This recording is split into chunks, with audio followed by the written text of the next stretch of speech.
Dito kay Baste, the first story ay maaaring maging drawing lang ang match na ito. Pero either way, kung matuloy man ang laban ay hindi na siguro mahalaga kung sino ang mananalo. Ang mahalaga yung pera na malilikom ay totoo sanang gagamitin para sa ating mga kababayan na nasa lanta ng bagyo. So, ikaw buddy, kanino ka pupusta? Uy, narinig ni Bossing Atong Ang na may pustahan banda rito. Siguradong magiging present na naman siya. So, General Torre ka ba o Duterte? Let me know sa comment section. And as always, see you ulit sa susunod na video.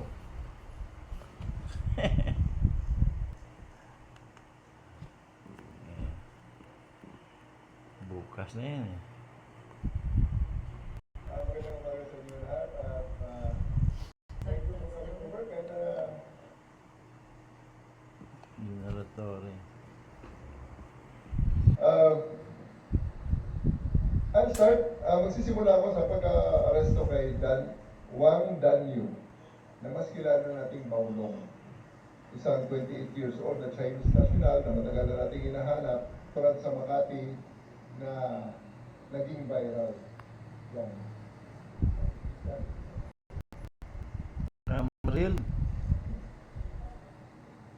Well, after 9 months ng pagtatago at pagsusubok na makaligtas sa mga otoridad Puto, ano?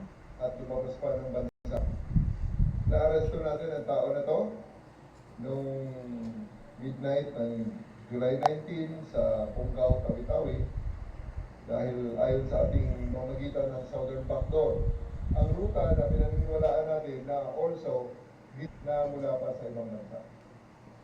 Siya ay naaresto sa bisa ng isang warrant of arrest na inisyo ni Honorable Ruth Susano Pasion Ramos, ang presiding judge ng Regional Trial Court, Branch 59 sa Makati.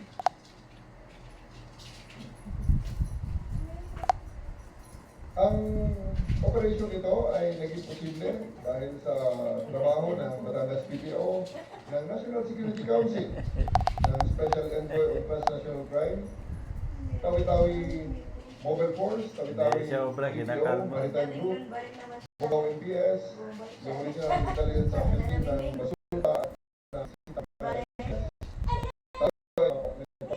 ng sipag, sakripisyo, at dedikasyon upang mabigyan ng justisya ang mga din sa batas ang mga kasama. So, mamaya, i-discuss natin ang mga.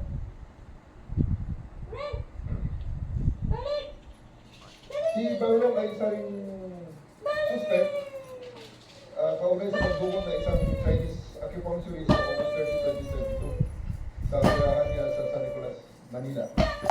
Ito ay kinidnap at sabi dadalhin sa isang kliyente at pagkatapos ay kinidnap na pala at hiningan na sa mga kanyang pamilya na ibinayaran ng USDT. Pinalaya ang biktima noong September 9,